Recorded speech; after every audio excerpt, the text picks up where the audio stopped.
D mart का D आखिर किस चीज का शॉर्ट फॉर्म है? और इसका नाम सिर्फ डी मार्ट ही क्यों है? टी मार्ट, एस मार्ट या फिर कोई और नाम क्यों नहीं? आखिर इस डी के पीछे ऐसा क्या राज छिपा है जो करोड़ों लोग आज भी नहीं जानते? क्या इसका मतलब डिस्काउंट है या फिर इसके पीछे कोई और कहानी छिपी है? चलिए जानते हैं। जब भी सस्ती ग्रोसरी शॉपिंग की बात होती है तो सबसे पहला नाम आता है डी मार्ट का। लेकिन क्या आपने कभी सोचा है कि आखिर डी मार्ट में डी का मतलब क्या है?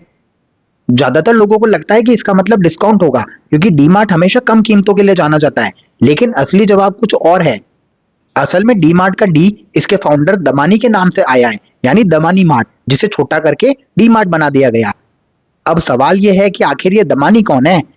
डी मार्ट की शुरुआत की थी राधा किशन दमानी ने। वो पहले स्टॉक मार्केट के बहुत सफल इन्वेस्टर थे। उन्होंने सालों तक रिटेल बिजनेस को करीब से समझा और फिर एक बड़ा फैसला लिया। साल 2002 में मुंबई के पोवाई में पहला डी मार्ट स्टोर खोला गया। लेकिन उन्होंने बाकी रिटेल चेन्स जैसी गलती नहीं की। उनका पूरा फोकस था कम कीमत, ज्यादा बिक्री और कम प्रॉफिट मार्जिन। यानी एक प्रोडक्ट पर थोड़ा प्रॉफिट कमाओ लेकिन लाखों प्रोडक्ट्स बेचो। इतना ही नहीं, डी मार्ट ने एक और स्मार्ट स्ट्रेटेजी अपनाई। जहां दूसरी रिटेल कंपनीज ज्यादातर स्टोर्स किराए पर लेती थी, वहीं डी मार्ट ने धीरे धीरे अपने स्टोर्स की प्रॉपर्टी खरीदनी शुरू कर दी।